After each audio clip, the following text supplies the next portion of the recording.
નમસ્કાર, આપ જોઈ રહ્યા છો નેશન પ્લસ ન્યૂઝ. હું છું આપની સાથે હિરલ પંડ્યા.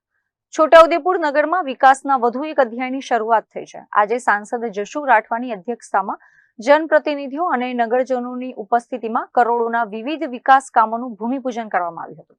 છોટાઉદેપુર નગરને વધુ એક સુવિધાસભર અને આધુનિક બનાવવા માટે આજે ₹3,87,00,000ના વિવિધ વિકાસ કાર્યોનું ખાતમુહૂર્ત કરવામાં આવ્યું હતું. કાર્યક્રમમાં સાંસદ જશુ રાઠવા, ધારાસભ્ય રાજેન્દ્રસિંહ રાઠવા, જિલ્લા પંચાયત પ્રમુખ ઉપેન્દ્ર રાઠવા, જિલ્લા ભાજપ પ્રમુખ ઉમેશ રાઠવા, નગરપાલિકાના ઉપપ્રમુખ પરવેઝ મકરાણી, નગરના આગેવાન સૌરભ શાહ સહિત પાલિકાના સભ્યો અને આગેવાનો હાજર રહ્યા હતા. આ વિકાસ કાર્યોમાં ₹3.9 કરોડના ખર્ચે ગૌરવ પથનું નિર્માણ, ફતેપુરા વિસ્તારમાં ₹54.90 લાખના ખર્ચે કુવાનું કામ, ડમ્પિંગ સાઇટ ખાતે ₹13.3 લાખના ખર્ચે શેડનું નિર્માણ તેમજ ₹9 લાખના ખર્ચે ભૂગર્ભ ગટર માટે નવા ઢાંકણા મૂકવાના કામોનો સમાવેશ થાય છે. જનપ્રતિનિધિઓએ જણાવ્યું હતું કે આ વિકાસ કાર્યો પૂર્ણ થતાં જ નગરજનોને વધુ સારી સુવિધાઓ મળશે અને શહેરના માળખાકીય વિકાસને વેગ મળશે.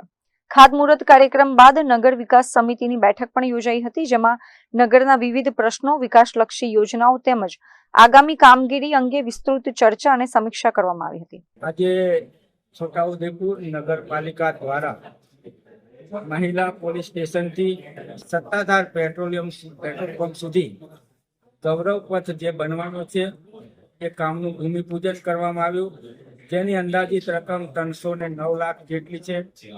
સાથે જ ઓરસંગ નદી કિનારે ફતેપુરા વોટર વર્ક્સ જે આવેલું છે એની પાછળ ઇનફિલ ટ્રેન્શન વેલ બનાવવાનું કામ પણ હાથ ધરવામાં આવશે, જે આશરે 54,90,000નું જે કામ છે એનું ભૂમિપૂજન કરવામાં આવ્યું.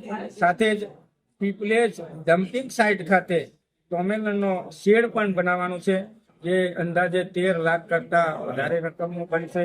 સાથે જ ભૂગર્ભ ગટરના જે ઢાંકણા છે એ પણ બનાવવા માટેનું પૂજન કરવામાં આવ્યું છે, જેની અંદાજિત રકમ 10 કરોડ જેટલી છે. આમ કુલ મળીને 3 કરોડ અને 87 લાખ જેટલી રકમનું આજે ભૂમિપૂજન કરવામાં આવ્યું. અને સાથે જ આજે જે નગર વિકાસ સમિતિ બનાવવામાં આવી છે એ સમિતિની બેઠક પણ રાખવામાં આવી. આ બેઠકની અંદર માન્ય ધારાસભ્યશ્રી, જિલ્લા પંચાયતના માન્ય પ્રમુખશ્રી અને પૂર્વ સંસદ સભ્યશ્રી અને પૂર્વ ધારાસભ્યશ્રી, નગરપાલિકાના પ્રમુખશ્રી, નગરપાલિકાના સભ્યો અને નગર વિકાસ સમિતિના સભ્યો ઉપસ્થિત રહી વિવિધ કામોની ચર્ચા કરી અને સમિતિ દ્વારા જે સૂચનો મંગાવવામાં આવે છે એ ગયા વખતની સમિતિને સૂચનો હતા એ કામો પૂર્ણ થયા છે. આ વખતે નવા સૂચનો પણ મંગાવવામાં આવ્યા અને ચર્ચા કરવામાં આવી અને આવનાર સમયની અંદર નગરનો વિકાસ કેવી રીતે સારો થાય, આ છોટાઉદેપુર હરિયાળું છોટાઉદેપુર કેવી રીતે બને એ આ સૌ સભ્યો સાથે મળીને ચિંતા કરી છે. ત્યારે સૌ નગરજનોને હું શુભેચ્છા પાઠવું છું. Vande Mataram. Rehan Patel, nation plus news, Chhota Udepur. સમાચારોના સતત અપડેટ મેળવવા માટે અમારી નેશન પ્લસ ન્યૂઝની યુટ્યુબ ચેનલને સબસ્ક્રાઇબ કરો, બેલ આઇકન દબાવો અને જોડાયેલા રહો ફેસબુક, ઇન્સ્ટાગ્રામ અને ટ્વિટર પર.